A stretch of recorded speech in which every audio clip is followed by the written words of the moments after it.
సజ్జల రామకృష్ణారెడ్డి వైసీపీలో నంబర్ 2గా ఉన్నారు. జగన్ జైలుకి వెళ్తే ఆయనే నంబర్ 1. ఆయన జగన్ రెడ్డికి ఏం సలహాలు ఇస్తున్నారు కానీ మీడియా ముందుకు వచ్చి ఆయన మాట్లాడుతున్న మాటలు చూసి లిక్కర్ కేసులో లాయర్లకు కూడా ఆయనే సలహాలు ఇస్తున్నారా అనిపిస్తుంది.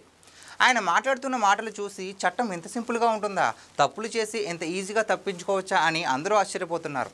సజ్జల రామకృష్ణారెడ్డి ఇటీవల మీడియా ముందుకు వచ్చి లిక్కర్ స్కామ్ అనేది నిలబడే కేసు కాదని తేల్చేశారు.